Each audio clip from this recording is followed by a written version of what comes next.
ছে আর পারছি না, এটা এত শক্ত কেন? বাবা, বাবা দেখো তো, এই লাউটা কিছুতেই ছিঁড়তে পারছি না। তুই থাক ওখানে, আমি আসছি।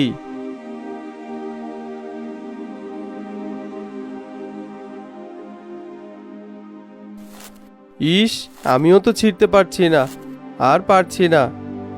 বাবা তুমি এখানে থাকো, আমি এক্ষুনি কাঁচি নিয়ে আসছি। হ্যাঁ রে, জলদি যা তো, চট করে একটা কাঁচি নিয়ে আয়।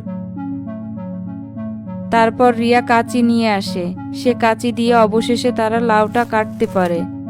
অবশেষে সফল হলাম, কিন্তু লাউটা এমন রং ধরেছে কেন? এমন লাউ তো কখনো দেখিনি। এটাকে তো বাড়ি নিয়ে কেটে দেখতে হবে। হ্যাঁ বাবা, এটাকে বাজারে বিক্রি করব না, আর এটার বীজ রোপণ করা যাবে। হ্যাঁ, ঠিক বলেছিস, তাই করব। গিন্নি, কই গো গিন্নি? এই তো আমি। বাবা মেয়ে মিলে আজ তো বেশ খাটাখাটুনি করলে। হ্যাঁ গো গিন্নি। এ কেমন লাউ? এ তো দেখছি একটা রঙিন লাউ। এমন লাউ তো কখনো দেখি নাই, কোথায় পেলে এটা? আর কোথায় পাবো, লাউ গাছেই ধরেছে এই লাউটা। তা তো বুঝলাম, এমন লাউ তো কখনোই দেখি নাই। এমন লাউও হয় নাকি? এই লাউয়ের বীজগুলো আমরা রোপণ করব। আমি বটি নিয়ে আসছি, লাউটা কেটে দেখো তো বাবা।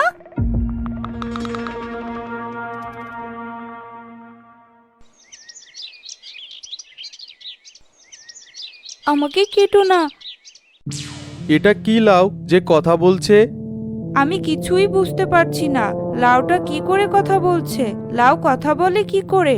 তুমি লাউটা কেটে দেখো তো ভিতরে কিছু আছে কিনা। আমাকে কেটো না, আমি খুব বিপদে পড়ে এই লাউয়ের ভিতরে ঢুকেছি। কে তুমি? এখানে কেন লুকিয়েছো? বের হও বলছি, বের হও। আমাকে কেটো না, আমি বের হচ্ছি।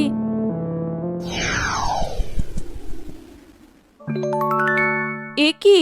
এ তো দেখছি একটা পরী। কিন্তু তুমি এখানে কি করে ঢুকলে? আমাদের ক্ষতি করতে এসেছো বুঝি? না না, আমাকে তোমরা ভয় পেও না, আমি বড্ড বিপদে পড়ে এখানে এসে লুকিয়েছি। কি বিপদ শুনি? আমাকে এক সাধু বাবা পাঠিয়েছেন খঞ্জন ডাইনিকে খুঁজে ওনার কাছে নিয়ে যেতে। যে করেই পারো খঞ্জর ডাইনিকে খুঁজে বের করো, তাকে আমার সামনে হাজির করবে। ও অনেক বড় অন্যায় করেছে আমার সাথে। জি বাবা, তবে আমি তো তাকে চিনি না, কোথায় পাবো তাকে? এই নাও মানচিত্র, এতে খঞ্জর ডাইনির ছবি রয়েছে, আর তার ছবি আঁকা রয়েছে এতে। এই দেখেই তুমি চিনতে পারবে খঞ্জন ডাইনি বর্তমানে কোথায় রয়েছে, তাই মানচিত্রের মাধ্যমে জানতে পারবে। ধন্যবাদ সাধু বাবা, আমি এক্ষুনি যাচ্ছি খঞ্জন ডাইনিকে খুঁজে বের করতে। হ্যাঁ যাও, তোমার জন্য শুভকামনা। কাজ শেষ করে তবেই আমার কাছে ফিরবে। হ্যাঁ সাধু বাবা, যাচ্ছি আমি।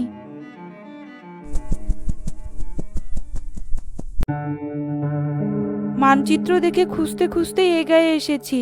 সাধু বাবার কাছে খঞ্জন ডাইনিকে হাজির করাতে না পারলে যে বাবা আমাকে কঠিন শাস্তি দিবে, তাই এই লাউয়ের মধ্যে লুকিয়ে রয়েছি আমি।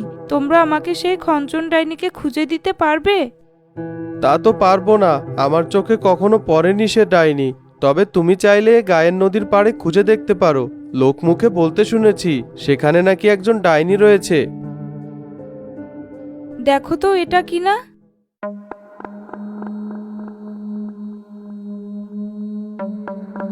লোকমুখের বর্ণনা অনুযায়ী তাই তো মনে হচ্ছে, একবার গিয়ে দেখতে পারো তুমি।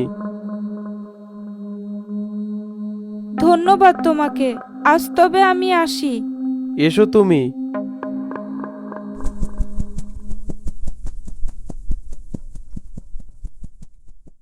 বাবা তুমি বড্ড সাহসী, পরীকে দেখে ভয়ে আমার হাত পা তো কাঁপছিল। তারা অন্যায়ভাবে কখনো কারো ক্ষতি করবে না। আমরা কোনো অন্যায় করিনি তার সাথে, তো আমাদের কেন ক্ষতি করবে সে? হ্যাঁ গো হ্যাঁ, তারা বিনা অপরাধীদের কখনো ক্ষতি করে না।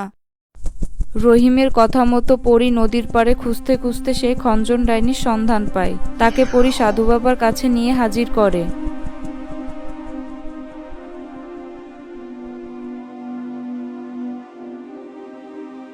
অবশেষে তুই এলি। আমাকে ক্ষমা করবেন বাবা, বড্ড বিলম্ব হয়ে গেছে যে। আমাকে ক্ষমা করবেন বাবা, আমাকে ক্ষমা করে দেন। এভাবে তো তোকে ক্ষমা করা যাবে না। গায়ের এক সবজি বিক্রেতা রহিম আমাকে অনেক সাহায্য করেছে বাবা। আমিও তার উপকার করতে আবার সে গায়ে যেতে চাই। তাকে আমার পক্ষ থেকে কিছু উপহার দিয়ে দিও। এই নাও, এতে 100 স্বর্ণমুদ্রা রয়েছে। ধন্যবাদ বাবা আপনাকে। আমি এখন আসি।